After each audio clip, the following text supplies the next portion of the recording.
olunaku olwajjo omukulu gwe bayita BeenieMan yasobodde okuba ate yatonye mu ggwanga Uganda nga yetekkera ekivulu kye bannaffe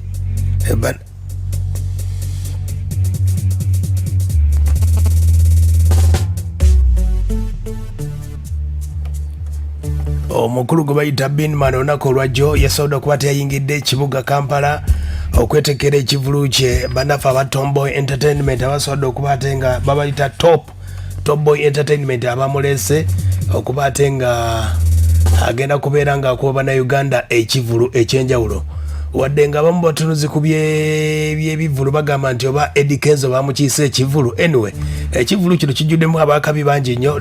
BeenieMan yabakulembeddemu dancehall star omukulu oyo kuliko omwalamuzi bamuyita Oxlade ava Nigeria, waliwo gwe bayita Melonas Leaky, waliwo gwe bayita Folocastic abamuyita Folocastic ava South Africa, waliwo n'abalenzi bangi nnyo. Omukulu ono gwe bayita BeenieMan mulundi gwe gwakusatu ye nga bwe yetegeeza agamba nti mu Uganda yakajjamu emirundi esatu. Abajjukira 29 yali Kyaddondo era ekivulu kyali massive nnyo. Awo Chameleon yasobola okuba ate nga amutaayiza n'amugjamu collab yali eyetabwe nnyo. Omukulu BeenieMan mu press conference adde okuba ate nga ayogera kayimba ako kowulidde aka Chameleon ke yakola naye n'akogerako n'agamba nti omukulu Chameleon yasobola okuba ate nga agaana oluyimba yagaana okuba ate nga lupromotinga kuba oluyimba lwali lwe just ya featuringa mu featurinzi mu nteekateeka eyo nga bwe yatambula. Omukulu BeenieMan abategeera olujamaika tutandikire wano asooke tuwamu na kapera omukulu BeenieMan. So all there and I'm for me name and the wall I only need for sure. But anyway, why mankind have pretty messed up and I blame it from the shed from the weed. From far you have to give them tough love, not care if our friends or family. Me don't see them a fussy from round, so I smile and I burn like grab a leaf. They never stop until them smoke you. Not your body wrap up in a white sheet. Best thing I'm me alone, friend thing me not exchange. Best thing I'm in alone, friend thing me not interesting. Me dep on a illa walla vibe. Couple me la investing. Yeah, boss. Ye BeenieMan yaddemu abawamu akapera nti yatuuse dda. Omukulu no BeenieMan wamuna kabakakasa nti agenda bakuba endongo agamba nti guno mulundi gwe gwakusatu okujja mu ggwanga Uganda era ayagala nnyo Uganda olw'embeera nti embeera ye Uganda alyagala nnyo olw'embeera y'obudde nti ekyuka nnyo okusinziira ensi ze babeeramu Jamaica, America eyo yonna. Agamba kye kisinga omwagaliza Uganda ne culture yaayo. Moses Davis, aka BeenieMan, King of the Dancehall from Jamaica. I've been doing music all my life. Now, I think this is my third time in Uganda. First time I come here, I never performed. Second time I come here was 13 years ago. Now, this is the third time, so three is a charm. Yeah? So, this show, I'm here to give the best of my ability, give the best account to my performance.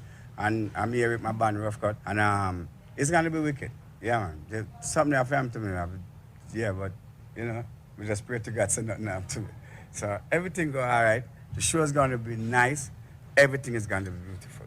Because I'm here. And it's not like, you know, we're not going nowhere. But just want the fans them to turn out and come with the vibes, you know? Because that's all I have. I have nothing but vibes. Oyo bayita olujamaika olutuufu abamu balukoperera bukopereze. Oyo gwe bayita BeenieMan akutegeeza nti amanya ge Anthony Moses Davis. Omukulu ono endonga asobodde okuba ate nga agikubira ddala yagitandika webaka myaka gya 1979 era ng'oyinza omuyita Ras Moses, oyinza omuyita Dokita oba oyinza omuyita The Girls Dem Sugar. Omukulu oyo BeenieMan basinga bagamba nti Chameleon okwetuuma Dokita yawulira omukulu ono yeetuumye Dokita naye kwe kwetuuma Dokita Chameleon. Omukulu ono yazaalibwa myaka gya 1973 akadde kana aweza emyaka 49 egy'obukulu. Omukulu gwe bayita BeenieMan aweza abaana 12 ab'endongo basobodde okuba ate nga azaala mu ndongo. BeenieMan ye dancehall star asobodde okuba ate nga akitambuza wadde ng'endongo empya eyinza okuba tetambula nnyo naye nga ennyimba z'enkaddekadde zisobodde okuba ate nga zimukomezzaawo wano zisobodde okuba ate nga tusinga okwagala omukulu ono BeenieMan. Endongo yagitandika webaka yatandika nga DJ ku myaka emito egyali emito ddala ng'ayambibwako ba ankobe abaali mu kisaawe ky'endongo wabula nga awaadi zonna waliwo obutalenti bwe basobola okuba ate nga bategeka mbyalo ebyenjawulo eyo mu Jamaica yasobola okuba ate nga abuwangula ne busobola okuba ate nga yakikuba okukitandikisa omukulu gwe bayita BeenieMan era nga abasinga mwasobola okuba ate nga mwamumanya nnyo enyimba zesobola okuba ate nga akuba 1992 abatandika okuba tebamutegeera mpola mpola abajjukira bashaba ranks omukulu ono yajjawo n'olutalo onomukulu gwe bayita Bond Killer olw'ensonga nti Bond Killer yavaayo n'agamba nti omukulu ono ennyimba ze asampolinga ennyimba ze ne style ze zonna omukulu ono azikubira ddala BeenieMan olutalo lwali lw'amaanyi nnyo ennyimba watandikirawo mpola mpola okuba ate nga akikuba nkutegeezako BeenieMan ayogera ku luyimba lwa Chameleon agamba nti Chameleon yateekamu obunafu mu luyimba luno okulupromotinga kuba ye yamuwa buwi maloboozi. The song wasn't my song. The song was their song. So if they didn't make a video, there wouldn't be none. I was just featuring. BeenieMan, song, but it's not mine. Didn't put any effort. You can't put effort promoting a next promoter song. That don't make no sense when you have your own song to promote. That don't make no sense. Our biggest it's rough cut. Don't worry about it. It's rough cut. Yeah, man. Rough cut. Full band. Yeah, full band. Don't worry about it. It's not piece of a band. Because last time I came here, I didn't have a band.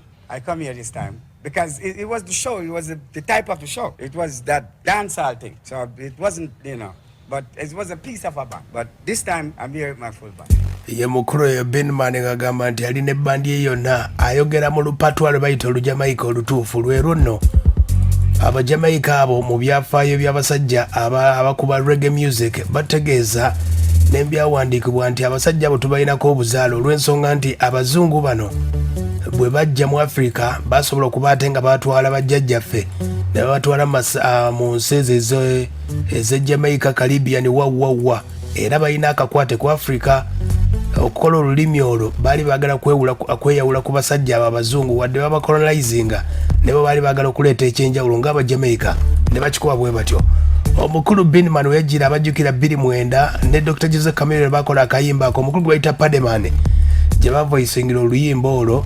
Omukulu BeenieMan agamba nti byafaayo by'okuba ate nga alikodinga talabangako omusajja gwe bayita BeenieMan yakola ebintu ebitagasa mu studio olw'ensonga nti omukulu BeenieMan we yajjira mu studio yali ayagala buli kyalikodinga asobole okuba ate nga buli kyayogera kyonna ekimuva ku mumwa asobole okuba ate nga akirikodinga era yasanga obuzibu bungi nnyo. BeenieMan ne Pademane tebyali byangu naye era agamba basobola okuba ate nga oluyimba balumaliriza naye ng'agamba byafaayo bye bya music omukulu gwe bayita BeenieMan yamuwa akadde akazibu ennyo nga bakodinga oluyimba olwo mu nteekateeka eyo. Enteekateeka poliisi naye ekonyeemu egamba BeenieMan bagenda muwa buki tuzzo bategeeza nti fenga Uganda Police tuli basanyufu nnyo okuba nti nno twenyigera mu kuuma bannayuganda naddala mu kivulu kino ekigenda obeerayo olunaku olwokutaano ennaku z'omwezi 11 tuli beetegefu bulungi okulaba nti nno abagenyi abazze okuba nti nno bayimba nga bava ebweru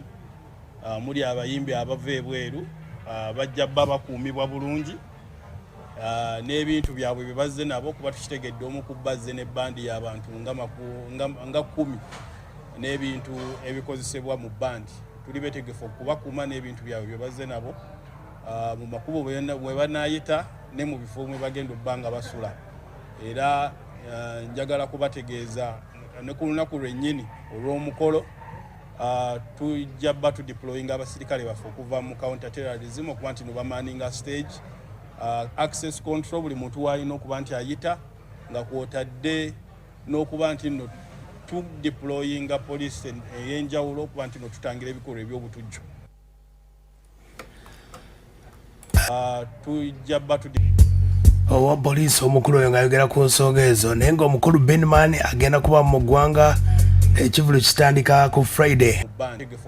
Bayimbi bangi nnyo waliwo abavudde South Africa mu ggwanga Uganda abavudde mu Baswangs Avenue Winnie Nwaji Azawi ne Vinka bagenda okuba ate nga bakiikirirako ku bannayuganda mu kivulu ekyo bannaffe aba Top Boy Entertainment baleese era BeenieMan ono ndowooza bannayuganda bakafuna omukisa okulikodingako naye oluyimba waliwo Radiant Wizo ne mwana mulenzi ono bamuyita MI Baga ava Nigeria rap abakulu akayimba bagayita Fire Butter kali katabu nnyo nako kasobola okuba ate nga katambula. Emukulu oyo gwe bayita BeenieMan agenda kuba mu ggwanga ayinamu oluyimba olubadde lutambula baluyita Dudi Dance welyawo mpola mpola naye ng'ennyimba enkadde ze zisinga okuba ate nga zimutambuza oba olyawo omukulu gwe bayita BeenieMan.